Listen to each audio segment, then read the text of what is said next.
ہر کہانی صرف سننے کے لیے نہیں، محسوس کرنے کے لیے ہوتی ہے۔ اگر آپ بھی ان لوگوں میں سے ہیں جو لفظوں میں دل ڈھونڈتے ہیں تو آپ بالکل صحیح جگہ پر ہیں۔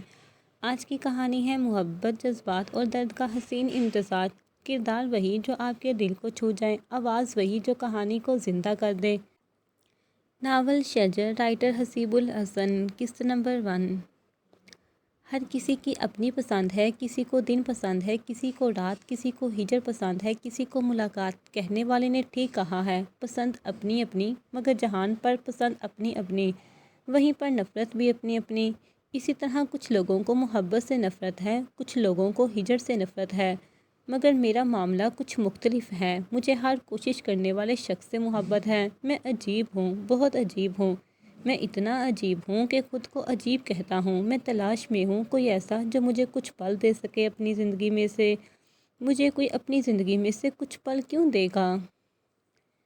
میں تمنا ہوں نہیں، تمنا بھی نہیں میں کسی کی، تمنا ہونے کے قابل ہی نہیں۔ میں آج یا کل چلا جاؤں گا، مسافر ہوں، چلے جاؤں گا، تم بھی مسافر ہو، مگر فرق یہ ہے تم نے خود کو مسافر تسلیم نہیں کیا، میں تسلیم کر چکا۔ اچھا ڈائری، کوئی بات بتاؤ۔ اچھا تو تم سنو گے نا میری؟ یہ تم بھی نہیں سنو گے۔ اور میں کیا بات کر رہا ہوں، تم میری بات کیسے سنو گے؟ تم جانتے ہو میں رو رہا تھا، رو رو کر اس سے پوچھ رہا تھا میری غلطی کیا ہے، مجھے میری غلطی بتا دے، مگر اس نے نہیں بتایا۔ شاید میری غلطی یہ تھی کہ میری کوئی غلطی نہیں تھی۔ وہ خاموش تھا، بالکل خاموش۔ جانتے ہو مشکل میں دوست کی خاموشی دھوکہ دینے کے برابر ہوتی ہے، لیکن وہ مجھے دھوکہ بھی نہیں دے گا کیونکہ میں اس قابل بھی نہیں ہوں۔ اسے کہتے ہیں میرا رویہ خراب ہے، میں غصے میں رہتا ہوں۔ یہ غصہ کیا واقعی غصہ ہے؟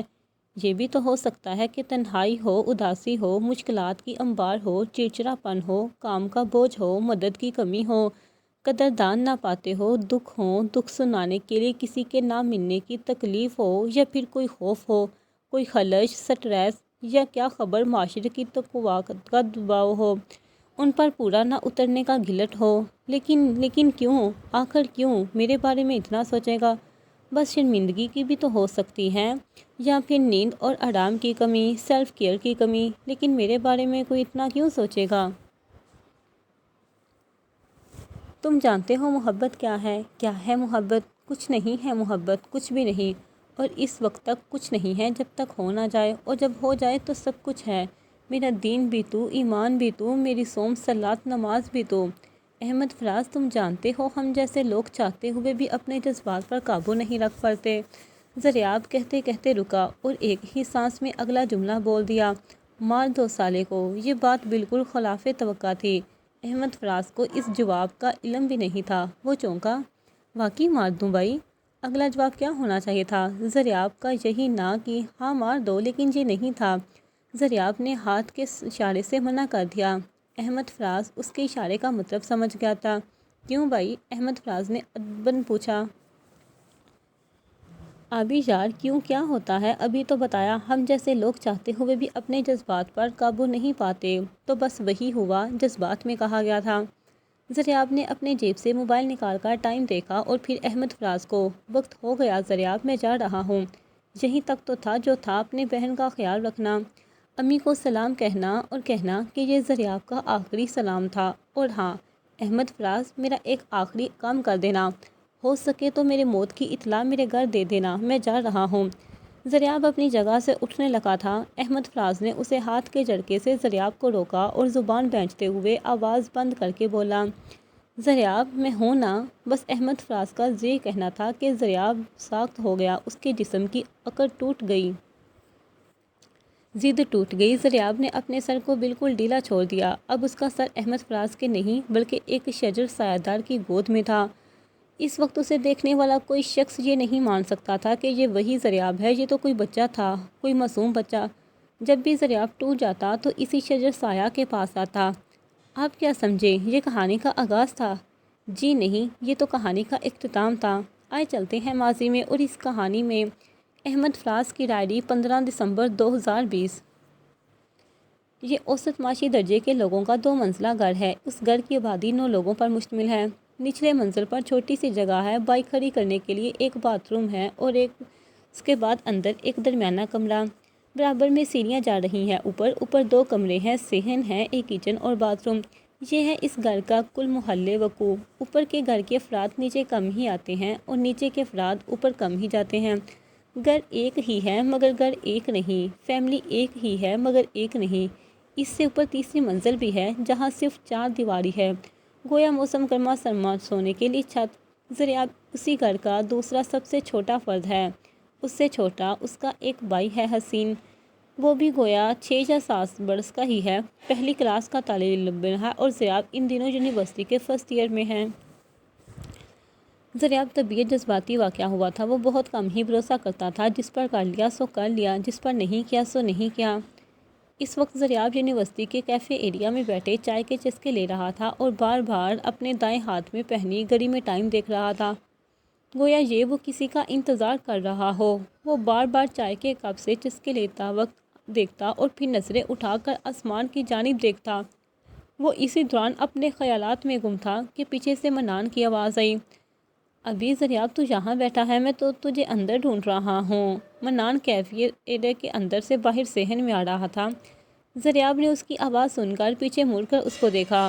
آجا جانی، زریاب یہ کہہ کر اٹھا اور اس سے ہاتھ ملایا، پھر اسے گلے لگایا اور اس کے سامنے والی کرسی پر بڑا جمان ہو گیا۔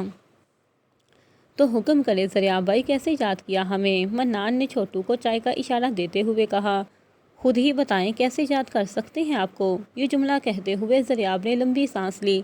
یہ میں کیسے بتاؤں گا، سر بلایا آپ نے ہے۔ اس قدر بن سنور کر اور بیڈ بن کر منان نے یہ جملہ بولا تھا گویا یہ کہ وہ کوئی انٹرویو دے رہا ہو۔ چلو بھائی، تو اصل بات یہ ہے کہ یونی میں الیکشن ہو رہے ہیں۔ زریاب نے اصل بات کا آغاز کیا۔ تو کیا کروں؟ میں تمہاری بات کا مطلب نہیں سمجھا، انجانے سے گردن ہلاتے ہوئے کہا۔ تو میں سمجھا رہا ہوں، زریاب نے یہ جملہ آنکھوں میں آنکھیں ڈال کر کہا تھا۔ اچھا تو سمجھا دے بھائی۔ اس نے دونوں ہاتھوں سے ایسے اشارہ کیا گویا وہ لاچار ہو۔ الیکشن لڑوں گا، یہ جملہ اس نے ایک ہی سانس میں کہا تھا۔ لو جی، نیا ڈرامہ۔ کیوں لڑو گے الیکشن؟ کیا ضرورت ہے الیکشن لڑنے کی؟ 1 سال ہوا ہے ابھی آئے ہوئے، سینئر سے جوتے کھاؤ گے، کوئی بچانے بھی نہیں آئے گا۔ یہ جملہ منان کے لیے خلاف توقع تھا۔ منان اس کے اس جملے سے بھڑک گیا تھا۔ اس نے یہ ساری باتیں خون خوار آنکھوں سے کہی تھیں، لیکن اس کی ان باتوں کا زریاب پر کوئی اثر نہیں ہوا تھا۔ زریاب کرسی سے ٹیک لگائے بیٹھا تھا۔ اس نے کرسی سے ٹیک ہٹائی اور سیدھا ہو کر بیٹھ گیا، اور اس میں تم بھی میرے ساتھ کھڑے ہو گئے۔ یہ جواب منان کے لیے بالکل خلاف توقع تھا۔ ابے تھوڑا پاگل ہے کیا؟ نہیں بلکہ پورا پاگل ہے تو۔ میں کوئی نہیں کھڑا ہو رہا الیکشن میں، منان نے صاف انکار کر دیا۔ تو کھڑا ہوگا، میں نے کہا تو بس بات ختم۔ یہ آخری تیر تھا جو زریاب کی جانب سے منان پر پھینکا گیا تھا۔ میں نے بھی کہہ دیا نا، نہ تو نہ۔ نام بھی اپنے موقف پر ڈٹا رہا۔ اس سے آگے آ کر زریاب کچھ کہتا تو بات بگڑ جاتی۔ چل تیری مرضی۔ زریاب نے بات ختم کرنے کی کوشش کی۔ کچھ دیر دونوں کی تیر ترکش سے نکلنا بند رہے، فضا میں مکمل خاموشی رہی۔ اس کے بعد زریاب نے خاموشی توڑتے ہوئے کپ کی جانب اشارہ کیا۔ چائے تو پی، ٹھنڈی ہو رہی ہے۔ منان نے خاموشی سے کچھ کہے بغیر چائے کا کپ ہاتھ میں تھام لیا۔ زریاب نے کمپیوٹر سائنس کا شعبہ لیا تھا۔ اس نے کمپیوٹر سائنس کا شعبہ اس لیے لیا تھا کیونکہ اسے کمپیوٹر سائنس کا شعبہ ہی لینا تھا۔ یہ اس کے خود کا ہی جملے ہیں، اس کے پاس کوئی وجہ نہیں ہے کمپیوٹر سائنس لینے کی، بس یہی وجہ ہے کہ کمپیوٹر سائنس لینی تھی سو لے لی۔ اس کی باتیں ہر کسی کو سمجھ میں نہیں آتی تھیں۔ زریاب جیسے لوگ بہت ہی کم لوگوں پر بھروسہ کرتے تھے اور جن پر کر لیتے تھے پھر وہ ان کے لیے سب کچھ تھے، سب کچھ۔ بھروسہ کیا ہے کچھ بھی تو نہیں، بس آنکھیں بند کر کے اعتماد کر لینا، اس کے ہر حرف کو حرف آخر اور اس کی ہر بات کو بالکل درست سمجھنا ہی تو اعتماد ہے، بھروسہ ہے۔ تم نے کہہ دیا، میں نے مان لیا، چاہے وہ اس بات کی سچائی کہیں ممکن ہی نہ ہو، لیکن یہ بھی تو بھروسہ ہے کہ تم نے کہا چاہے اب وہ ممکن ہے یا نہیں تو تمہارے کہنے سے وہ ممکن بن گیا ہے۔ یہ بھروسہ ہے، اور اسی طرح کا بھروسہ کیا کرتا تھا وہ، ورنہ وہ کسی پر بھروسہ نہیں کرتا تھا۔ جس سے وہ سوال پوچھتا تھا وہ سمجھ لے کہ وہ بڑا خوش نصیب ہے، اس وقت اس پر بھروسہ کیا جا رہا ہے، ورنہ وہ کسی سے سوال نہیں کرتا تھا۔ اس کے مزاج میں سوال کرنا ہی نہیں تھا۔ وہ تو صاحب علم بن کر دنیا والوں کو جواب سکھانا چاہتا تھا، لیکن جس پر بھروسہ کر لیتا تھا اس کے سامنے جواباً کتراتا اور سوال کرتے ہوئے مسکراتا۔ یہ تھا زریاب جمال۔ ان کے والد گرامی جمال صاحب تھے، بہت ہی ایماندار، نفیس طبیعت کے مالک اور بہت ہی حقیقت پسند۔ اس سے برعکس زریاب کا دنیا کی حقیقتوں سے کوئی لینا دینا نہیں تھا۔ اس کی اپنی ایک دنیا تھی جہاں خیالی کردار بستے تھے، خیالی باتیں ہوتی تھیں اور خیالی کہانیاں لکھی جاتی تھیں۔ بچپن میں اسے مصنف بننے کا بڑا شوق تھا، لیکن اس نے کمپیوٹر سائنس کا شعبہ اختیار کیا تھا۔ جب اس سے سوال ہوتا تو وہ ایک ہی جواب دیتا کہ بس کمپیوٹر سائنس کا شعبہ لینا تھا، اسی لیے لے لیا۔ بچپن میں رائٹر بننا چاہتا تھا تو اسی لیے کہانیاں لکھتا تھا، یعنی اس کے سوالات کے جواب اس کے پاس بھی نہیں ہوا کرتے تھے، یا پھر یوں بھی کہا جاتا ہے کہ وہ اپنے ان سوالات کے جوابات جو اس کو اذیت میں ڈالتی تھی وہ دینا پسند نہیں کرتا تھا۔ یہ تھی ملا کے سواسیر دریاب کی مزاج کی کہانی۔ وہ کسی پر بھی اتنی جلدی بھروسہ نہیں کر لیتا تھا، اور جس پر بھروسہ کر لیتا تھا پھر چاہے وہ جھوٹ بھی بولتا تو وہ اس بات کو سچ سمجھتا۔ وہ بیٹھے بیٹھے باتیں کرتے کرتے یوں خاموش ہوتا، جیسے مر جاتا۔ وہ اپنے خیالوں میں ایسے گم ہو جاتا جیسے کوئی شخص پانی میں ڈوب کے مر جائے اور اس کے نکلنے کی کبھی امید ہی نہ ہو، اور پھر وہ ڈوبے ہوئے پانی سے ایسے ہی نکل آتا جیسے سمندر سے لاش نکالی جاتی ہے۔ مطلب اس کا کیا بنا یہ تو زریاب ہی جانتا ہوگا۔ یونی میں منان سے ملاقات کرنے کے بعد زریاب گھر کی طرف چلا آیا تھا۔ اس کے گھر پہنچتے پہنچتے شام ہو چکی تھی۔ شام کا کھانا کے بعد اس نے کچھ دیر ہی آرام کیا تھا کہ جمال صاحب تشریف لے آئے تھے۔ اسے آج جمال صاحب سے اجازت لینی تھی الیکشن میں لڑنے کی، جو کہ وہ جانتا تھا کہ نہیں ملے گی، لیکن اسے تو لینی تھی۔ اس وقت جمال صاحب اور زریاب ساتھ بیٹھے کھانا کھا رہے تھے جب زریاب نے آہستگی سے کہا تھا کہ وہ ابو ایک کام تھا۔ جی بیٹا بولو۔ اجمل صاحب کی آنکھیں نیچے ہی جھکی ہوئی تھی، وہ اس وقت بھی کھانا کھانے میں مصروف تھے۔ وہ ابو میں الیکشنز میں کھڑا ہونا چاہتا ہوں۔ ہمیشہ کی طرح زریاب نے بغیر کوئی تمہید باندھے سیدھا اپنے مقصد کی بات کہہ دی تھی۔ کون سے الیکشن؟ خلاف معمول اجمل صاحب نے بڑے ہی نارمل سے انداز میں پوچھا تھا، گویا انہوں نے کچھ پوچھا ہی نہ ہو۔ میرے اپنے یونیورسٹی کے، زریاب نے مطلوبہ جواب دے دیا۔ کیوں جناب؟ اجمل صاحب نے ابھی تک اپنے کھانے میں ہی مصروف تھے، جبکہ زریاب کے ہاتھ نوالہ لینے سے قاصر تھے۔ وہ بس ایسے ہی۔ یہ خلاف توقع تھا، یہ اجمل صاحب منع کر دیتے یا ہاں کر دیتے، کبھی بھی ایسی سوالات نہیں کرتے۔ نہیں پھر وہ بس ایسے ہی چھوڑ دیں۔ خلاف معمول سوالات دے کر زریاب نے بات بدلنی چاہی۔ سیدھا بتائیں کیوں لڑنا چاہتے ہیں؟ اجمل صاحب اپنے اسی رویے کے ساتھ براجمان تھے اپنے موقف پر۔ بس ایسے ہی ابو، ایکسٹرا ایکٹیویٹیز بھی ہونی چاہیے اسٹڈیز کے علاوہ۔ ذریعہ آپ نے بہانہ بنانے کی ایک ناکام کوشش کی۔ اچھا آپ کو پھر یہ ایک ہی ایکٹیویٹی ملی تھی؟ تو میں اور بھی بہت سی ہیں۔ اب اجمل صاحب کی آنکھیں اوپر اٹھ چکی تھی، وہ اب کھانے کو دیکھنے کی بجائے زریاب کی آنکھوں میں دیکھ رہے تھے۔ نہیں ابو جی، وہ انٹرسٹ اس میں ہے۔ زریاب کے اس جواب سے واضح تھا کہ وہ ڈر گیا ہے۔ تو مطلب جس چیز میں انٹرسٹ ہوگا وہ کرو گے؟ یہ جملہ کہتے ہوئے اجمل صاحب پہلے سے کافی ٹھنڈے نظر آ رہے تھے۔ جی ابو۔ زریاب کا جی بڑا مشہور تھا، وہ بڑی فرما برداری کے ساتھ جی کہا کرتا تھا، چاہے وہ بازو سے کرنی ہو یا نہیں، اس کا تو اپنا فیصلہ ہوا کرتا تھا، لیکن وہ جی کر دیتا تھا۔ کل کو آ کے کہو گے ابا ڈرگ اس میں حل کرنی ہے کیونکہ اس میں مزہ آتا ہے، انٹرسٹ ہے، تو کیا میں تمہیں ڈرگز اسمگل کرنے دوں گا؟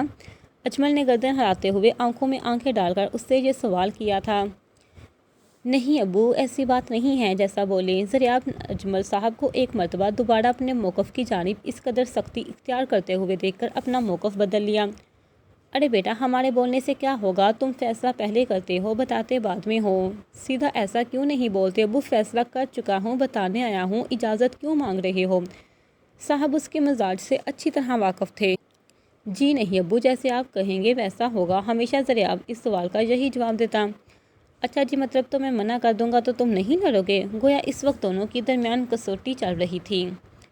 جی بالکل ایسا ہی ہے، جیسے آپ کہیں گے ویسا ہی میں ہوں گا۔ میں کہہ چکا ہوں اور آپ کو پتہ ہے کہ میں اپنی باتوں پر قائم رہنے والا آدمی ہوں۔ ذریعہ آپ نے اپنے ماضی کی باتوں کو سامنے رکھتے ہوئے جواب دیا، پکی بات ہے؟ اجمل صاحب نے یہ بات ایسے کہی تھی جیسے ایک باپ ایک چھوٹے بچے سے وعدہ لے رہا ہو۔ جی، اس کی جی کی جتنی تعریف کی جائے کم ہے۔ یہ وہی ہمیشہ والا جی تھا جو زریاب کا کافی مشہور تھا۔ چلو پھر اسی خوشی میں تمہیں اجازت دی۔ اجمل صاحب نے مسکراتے ہوئے ہاتھ کے اشارے سے کرتے ہوئے اپنی آنکھوں میں مسکراہٹ پڑتے ہوئے یہ جو جملہ ادا کیا۔ اس اجازت کے بعد بھی زریاب اتنا خوش نہیں تھا، کیونکہ زریاب جانتا تھا ابھی فقط آدھا ہی مسئلہ حل ہوا ہے، باقی تو رہتا ہے۔ ہمیشہ کی طرح آج بھی وہ رات کے وقت اپنے کمرے میں کتابیں کھولے بیٹھا تھا۔ وہ اپنے خیالات میں گم تھا۔ رات کے اس وقت ہر کسی کی اپنی سوچ ہوگی، کوئی ماضی میں غم تو کوئی حال کا سوچ رہا تھا، تو کسی کو مستقبل کی پریشانی ستا رہی ہوگی۔ لوگوں کے پاس کتنے بڑے بڑے مسئلے ہوں گے سلجھانے کے لیے، جانے کتنے لوگ اپنے پیاروں کے لیے دعائیں مانگ رہے ہوں گے رات کے اس پہر۔ نہ جانے کتنے مریض ہسپتالوں میں اپنی گنتی کے چند سانس پورے کر رہے ہوں گے، نہ جانے کون قبر میں اتارا جا رہا ہوگا، مگر خیر اس سب سے اس کا کیا؟ اس کا تو ایک ہی مسئلہ تھا، صرف اور صرف ایک۔ رات گزر گئی اس خیال میں، رات گزرے گی کس خیال میں؟ اسے ڈر لگتا تھا ہر اس شخص سے جو اسے عزیز ہوتا، ہر اس چیز سے جو اسے پسند آ جاتی تھی۔ رات کے اندھیرے سے، شام کے ڈرنے سے وہ ڈر جاتا تھا، نہ ڈرنے والی چیزوں سے ڈرتا تھا کیونکہ وہ ڈرتا تھا۔ بقول شاعر، خندۂ زن کفر ہے، احساس تجھے ہے کہ نہیں؟ یہی ہوتا ہے ضریاب کے ساتھ۔ جب وہ ڈر جاتا تھا، جب مجوسی اس پر غالب آ جاتی تھی، تو بس ایک ہی نظم تھی جو گنگنایا کرتا تھا۔ آج بھی وہی نظم وہ اپنے کمرے میں بیٹھے اسی تنہائی کے عالم میں گنگنا رہا تھا۔ چھپتے نہیں ہو، سامنے آتے نہیں ہو تم، جلوہ دکھا کے جلوہ دکھاتے نہیں ہو تم، دیر و حرم کی جگرتے مٹاتے نہیں ہو تم، جو اصل بات ہے وہ بتاتے نہیں ہو تم۔ وہ یہ 4 مصرعے پڑھ کر پھر دوبارہ پہلے مصرعے پر چلا جاتا اور اسے دوبارہ دہرانے لگتا۔ چھپتے نہیں ہو، سامنے آتے نہیں ہو، تو چھپتے نہیں ہو، سامنے آتے نہیں ہو تم۔ وہ بے سبب یہ اشعار دہرایا جا رہا تھا کہ اچانک پیچھے سے اس کی بہن کی آواز اس کے کانوں میں پڑی۔ وہ اسے بلا رہی تھی۔ اس نے وہیں سے جواب دیا، کون؟ جواب آیا، حیدر بھائی بلا رہے ہیں۔ اف، اچھا آتا ہوں۔ جتنی بیزاری اس جملے سے ظاہر کر سکتا تھا اس نے کیا تھا۔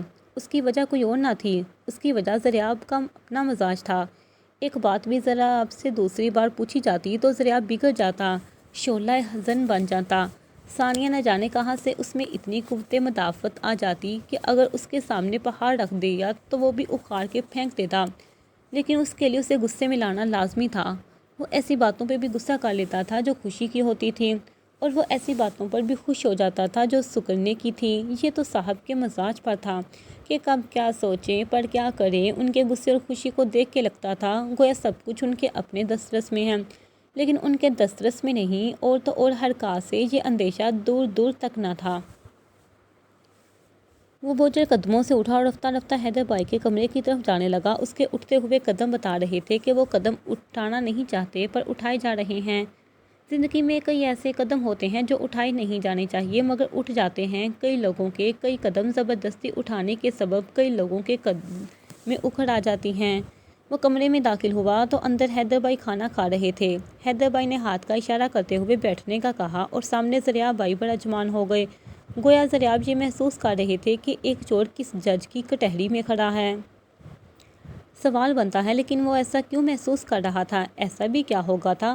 بھائی نے ہی بلایا تھا، زیادہ سے زیادہ کیا کہتا؟ 2 جملے سنا دیتا، الیکشن میں کھڑا ہونے سے منع کر دیتا، اس سے زیادہ تو کچھ نہیں، یا ایک آدھا تھپڑ سے گال لال کر دیتا۔ بس یہ کوئی ایسی بات تو نہ تھی کہ اسے اتنا بڑا بنایا جائے۔ لیکن ضریاب کو یہ بات کون سمجھائے گا؟ کبھی کبھی وہ سب سمجھتا تھا، وہ چیزیں جو نہیں سمجھنی چاہیے وہ بھی سمجھ لیتا تھا، اور کبھی کبھی وہ کچھ نہیں سمجھتا تھا۔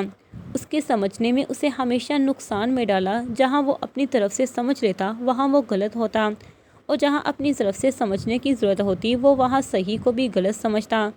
سنا الیکشن میں کھڑے ہو رہے ہو؟ حیدر کی جانب سے پہلا طنز تھا یا سوال؟ فیصلہ کرنا مشکل تھا۔ اس سوال کے جواب میں ہر سمت خاموشی تھی۔ سنا ہے الیکشن میں کھڑے ہو رہے ہو؟ کچھ دیر بعد فضا میں پہلی خاموشی کے توڑتے ہوئے حیدر دوبارہ مخاطب ہوا۔ جی، ضریاب نے فرما برداری سے اپنا تاریخی جواب دیا۔ کیا بننا ہے؟ حیدر نے اپنا دوسرا تیر پھینکا۔ جی؟ اس جی کے تاریخی جواب میں حیران اور نہ سمجھی کے ملے جلے تاثرات تھے۔ میں نے بولا کیا بننا ہے؟ الیکشن میں لیڈر ہونا؟ میں سمجھا کہ وزیر اعظم بننے کا ارادہ ہے۔ آگے چل کے حیدر کی جانب سے طنز کے وار جاری تھے۔ نہیں نہیں بھائی، وہ بس ضریاب نے جھجکتے ہوئے بات کو آگے پیچھے کرنے کی ناکام کوشش کی۔ اچھا ویسے ایک بات تو بتاؤ، تم وزیر اعظم بن بھی جاؤ گے؟ حیدر نے ضریاب کی آنکھوں میں آنکھیں ڈال کر کہا۔ ضریاب کے پاس اس سوال کا کوئی جواب نہیں تھا۔ اس نے خاموش ہونے میں ہی عافیت سمجھی۔ پوچھو کیوں؟ حیدر نے اسے خاموش پا کر بولا۔ جی؟ ایک مرتبہ پھر ضریاب کی جانب سے اس کا تاریخی جواب آیا جو وہ مختلف اوقات پر مختلف سوالوں کے جواب کے حساب سے مختلف لہجوں کے ساتھ دیا کرتا تھا۔ اس کا لہجہ بتا دیتا کہ یہاں پر جی کے معنی کیا ہے، گویا یہاں پر وہ جی سے یہی کہنا چاہتا تھا کہ کیوں؟ میں نے بولا پوچھو کیوں؟ حیدر نے غصے سے گھورتے ہوئے کہا۔ کیوں؟ ضریاب نے نہ سمجھی سے پوچھا۔ کیونکہ پاکستان میں ہر چور اور جھوٹا وزیر اعظم بننے کے لائق ہے۔ اس کی سرٹیفکیشن تو ہے تمہارے پاس، بس وزیر اعظم بننے کی دیر ہے۔ ویسے کیا ارادہ ہے؟ اس مرتبہ جنرل الیکشن بھی لڑو گے کیا؟ اچھا ہے اس کے ایلیجبل ہو؟ ویسے تم ابھی ہو گئی ہے تمہاری عمر الیکشن لڑنے کی۔ حیدر ایسے بتایا جا رہا تھا گویا وہ جو اس کے کیریئر کو کاؤنسلنگ کر رہا ہو۔ نہیں بھائی، ایسی کوئی بات نہیں، بس ایک یونین کا الیکشن ہے، وہ اس الیکشن کی حیثیت واضح کر رہا تھا۔ اچھا، حیدر کے اچھے واضح تھا کہ وہ یہی کہنا چاہتا تھا کہ بہت مہربانی، تم نے میرے علم میں اضافہ کیا، میں تو جانتا تک ہی نہیں تھا۔ جی، نہایت ہی بے تابعداری سے زریاب نے حلق سے ادائیگی کی۔ تم الیکشن نہیں لڑو گے؟ زریاب کے نزدیک گویا اس جملے سے عدالت کا حتمی فیصلہ صادر ہو گیا۔ جی تھا وہی، لو جی، لیکن یہاں پر جی سے مراد کیوں تھا؟ اس کا لہجہ بتا رہا تھا، یا یوں سمجھ لیجئے زریاب کہنا چاہ رہا تھا کہ کیا کہنا چاہ رہے ہیں؟ تم الیکشن نہیں لڑو گے، بولا میں نے۔ حیدر نے دوبارہ اپنی کی ہوئی بات کی وضاحت کی۔ کیوں؟ زریاب کے جواب میں حیرانی اور غصہ دونوں واضح تھیں۔ میں نے کہہ دیا نا، دانت پیچتے ہوئے حیدر نے غصے سے کہا۔ ابو نے اجازت دے دی ہے، زریاب نے الیکشن لڑنے کی دلیل پیش کی۔ تو مطلب؟ یہ جواب حیدر کے شایان شان نہ تھا، نیچے جاتے ہوئے پوچھا۔ تو مطلب میں تو الیکشن لڑوں گا، کندھے جھکاتے ہوئے زریاب نے صاف جواب دے دیا۔ حیدر بھائی کے فیصلے کو ٹھکرانا یا ان کی کہی ہوئی بات کو رد کر دینا کسی چٹان سے ٹکرا جانے کی معنی تھی، اور زریاب آج اس چٹان سے ٹکرا گیا تھا۔ دیکھنا یہ تھا کہ وہ ٹوٹ کر ریزہ ہو جاتا ہے یا نہیں۔ وہی ہوا جو ہونا چاہیے تھا۔ پورا کمرہ ایک ہی تھا کی آواز سے گونجا تھا۔ شاید یہ تھپڑ تھا جو حیدر کی طرف سے زریاب کے منہ پر پڑا تھا، کیونکہ زریاب کا گال لال ہو رہا تھا۔ تھپڑ کے ساتھ کمرے میں چاروں سمت خاموشی ہی خاموشی تھی۔ زریاب اس وقت اپنے کمرے میں تھا۔ وہ تھپڑ کے لگتے ہی فوراً حیدر کے کمرے سے نکل کر اپنے کمرے میں چلا آیا تھا۔ اس کی آنکھیں لال ہو رہی تھی غصے میں، اس کا سر پھٹ رہا تھا خیالات میں۔ وہ کمرے میں داخل ہونے کے بعد بے سبب بے وجہ بس ادھر ادھر چکر کاٹ رہا تھا۔ اسے کچھ سمجھ نہیں آ رہا تھا، لیکن ایسا کچھ ہوا تو نہیں تھا۔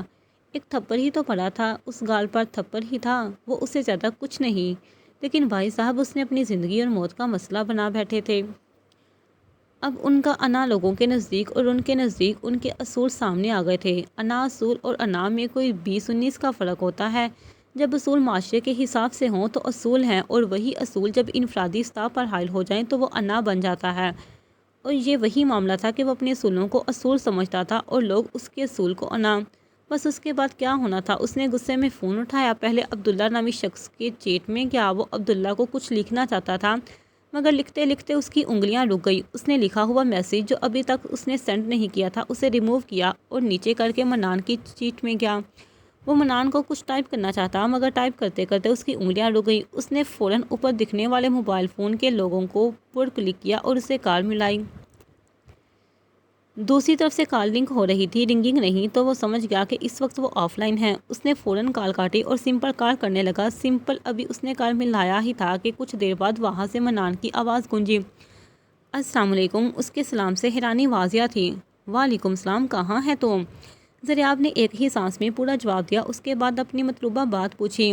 ابے کیا ہوا؟ آرام سے، منان کی آواز میں ابھی تک حیرت واضح تھی۔ میں پوچھ رہا ہوں کہاں ہے تم؟ زریاب نے اس کی آواز سنی انسنی کی اور اپنا مطلوبہ سوال دوبارہ دہرایا۔ گھر پر، اور کہاں ہوگا اس وقت؟ ہوا کیا ہے اس وقت؟ کال کی خیریت؟ منان کی سانس پھولنے لگی تھی۔ ہاں سب کچھ امن، وہ بس بتانا یہ تھا کہ تم میرے ساتھ الیکشن لڑے گا۔ زریاب نے اپنا فیصلہ صادر کر دیا۔ لیکن کیا ہو گیا؟ یہ بات صبح بھی تو کی جا سکتی تھی، اس وقت کال کی کیوں کی؟ تو چھپا رہا ہے کچھ؟ یہ کوئی ایسی بات نہیں تھی جس کے لیے رات کے لیے وقت کال کی جاتی۔ یہ جواب سن کر تو منان کے تجسس میں اور اضافہ ہوا تھا۔ کچھ نہیں بھائی، یہی بتانے کے لیے کال کی تھی۔ ٹھیک ہے، تو کل الیکشن لڑے گا یا بتا رہا ہوں پوچھ نہیں رہا، اور تمہارے پاس نہ کرنے کا کوئی آپشن نہیں ہے۔ تو اور میں الیکشن لڑیں گے تو لڑیں گے، بات ختم۔ وہ فیصلہ جو اس نے پچھلے جملے میں صادر کیا تھا، اس جملے میں زریاب نے اس کو پائے تکمیل پر پہنچاتے ہوئے جھٹکے کے ساتھ کال کاٹ دی۔ کال کاٹنے کے بعد زریاب پر ایک عجیب وحشت طاریت تھی۔ اس کی آنکھیں سرخ تھیں، اس قدر سرخ کہ سیاہ سے قریب تر۔ وہ سرخ سیاہ نما آنکھوں کے ساتھ کمرے کے ارد گرد گھوم رہا تھا اور بے خودی میں بے معنی، بے ضرر، بے مطلب الفاظ دہرائے جا رہا تھا۔ وہ کچھ دیر تک کمرے میں بے سبب ٹھہرتا رہا، اس کے بعد کمرے کو کنڈی لگائی اپنی سیٹ پر آ کر بیٹھ گیا۔ اس کا ایک چھوٹا سا کمرہ تھا جس میں داخل ہوتے ہی دائیں طرف ایک صوفہ سیٹ تھا جو کہ 2 عدد کرسی اور ایک ٹیبل پر مشتمل تھا، اور بائیں طرف کتابوں کا شیلف تھا۔ دروازہ کمرے کے اندر کھلتا تھا۔ دروازہ کھلنے کے سبب دائیں ہاتھ پر موجود شیلف چھپ جاتا تھا۔ صوفہ سیٹ کے بالکل سامنے، یعنی کمرے کے اس طرف کی دیوار کے ساتھ ایک عدد بیڈ تھا۔ اس بیڈ کے برابر میں ایک اور بک شیلف تھا۔ یہ کچھ نئے طرز کا بک شیلف تھا۔ اس میں کمپیوٹر رکھنے کی جگہ کے سمیت 1-2 اور بھی جدید باکسز تھے۔ اس وقت وہ اسی سافٹ ہے سیٹ کی کرسی پر بیٹھا ہوا تھا، اس کے دونوں ہاتھ آگے رکھے ہوئے ٹیبل پر رکھے ہوئے تھے، گویا وہ کرسی پر بیٹھے ہوئے ٹیبل پر ہاتھ رکھ کے پشم مارنے کے لیے اسٹیچو میں تھا۔ اس کے بال گر کر اس کی آنکھوں کے آگے آ رہے تھے، سرخ سیاہ نما آنکھوں کے آگے ان آنکھوں میں وحشت واضح تھی۔ اس کی آنکھیں بتا رہی تھی کہ اس کے پیچھے ایک بہت بڑا ماضی ہے، وہ شاید ایک مرتبہ دوبارہ انہی ماضی کے جھڑکوں میں چلا گیا تھا جب پھر حال کی مشکلات کو دیکھ رہا تھا۔ کچھ دیر کرسی پر بیٹھے رہنے کے بعد وہ اٹھا، اپنا موبائل فون اٹھایا اور ایک مرتبہ دوبارہ عبداللہ کی چیٹ میں گیا۔ وہ جو میسج عبداللہ کو کرنا چاہتا تھا اور اس نے نہیں کیا تھا، اسی میسج کو ایک مرتبہ دوبارہ ٹائپ کرنے لگا۔ ویسے اس ٹائپ کرتا ہوا اپنے کمرے سے نکلا، اسے پیاس کی شدت مارے جا رہی تھی، وہ اوپر کی سیڑھیاں چلے جا رہا تھا۔ اگر اسے اس قدر پیاس کی شدت نہ ہوتی تو وہ کبھی یہ سیڑھیاں چڑھنے کی غلطی نہیں کرتا۔ السلام علیکم پیارے بھائی جان، کیسے ہیں آپ؟ امید ہے خیریت سے ہوں گے، اپنی زندگی کی مصروفیات میں مشغول اور بہتر سے بہتر کام کرنے کے لیے کوشاں ہوں گے۔ یونیورسٹی میں الیکشن ہو رہے ہیں، میں نے الیکشن لڑنے کا فیصلہ کیا ہے، میں بھی الیکشن لڑوں گا۔ میں نہیں جانتا کہ میں صحیح فیصلہ کر چکا ہوں یا غلط، بس اتنا جانتا ہوں کہ فیصلہ کر چکا ہوں، اور جب فیصلہ کر لیا تو بات ختم۔